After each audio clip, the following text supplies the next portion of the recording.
Como superar a traição no casamento?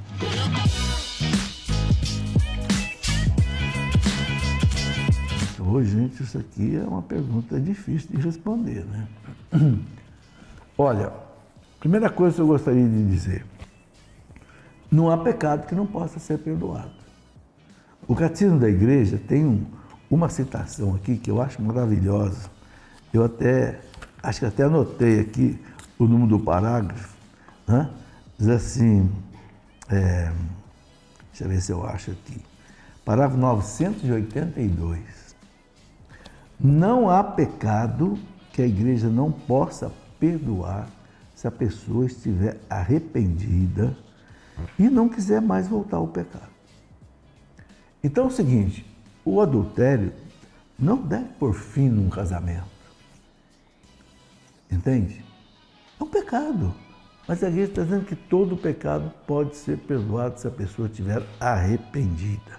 Então, primeira coisa, o adúltero, ele está arrependido, ele não quer mais fazer aquilo, você deve perdoar, você deve perdoar. É difícil perdoar? É difícil perdoar.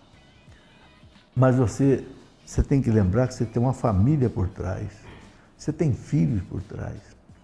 Esses dias eu vi um sujeito na internet dizendo uma coisa muito interessante. Ele estava falando assim, que o prefixo per, no português, significa você fazer uma coisa de maneira completa. Por exemplo, perfeito, não é só feito, é perfeito, ou seja, você fazer da melhor maneira que você pode fazer, né? Permanecer, persuadir, o significa você fazer aquilo, não só fazer aquilo, mas fazer aquilo de maneira perfeita. E aí você põe a palavra perdoar. O que é a palavra perdoar? É você doar de maneira perfeita. Ou seja, quando você dá o perdão, no caso de adultério, você está fazendo uma coisa, uma doação, é um perdoar. Você está fazendo uma doação do seu próprio eu, do seu próprio ego, que foi ferido pelo outro, né? Mas você está fazendo essa doação assim, de maneira perfeita. Por isso que o perdão, gente, ele é uma bomba atômica, no bom sentido. O perdão derruba as muralhas, né? Entende? Então, é duro uma pessoa perdoar quando o outro adulterou. Mas eu vou dizer uma coisa para você. Quanto mais coragem você tiver de perdoar, claro, desde que a pessoa tenha se arrependido. Eu não estou falando aqui daquele caso do adultério repetido, não, nesse caso aí a Igreja autoriza até você separar.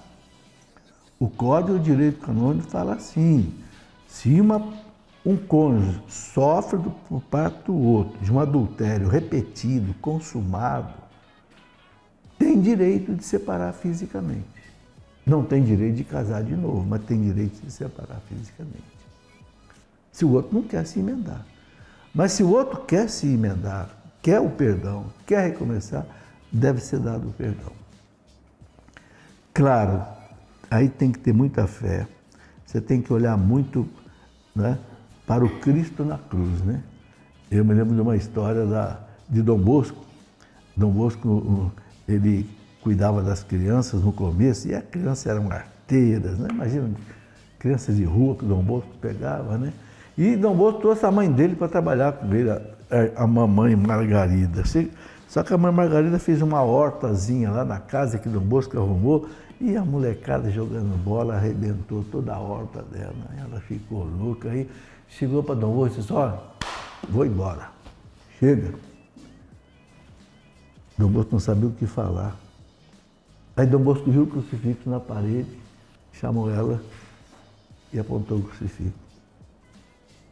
Ela disse, vou ficar, vou ficar. Tem hora, gente, que só olhando para o Cristo na cruz, o que Ele passou por nós, que a gente consegue perdoar, consegue passar por certas situações, entende?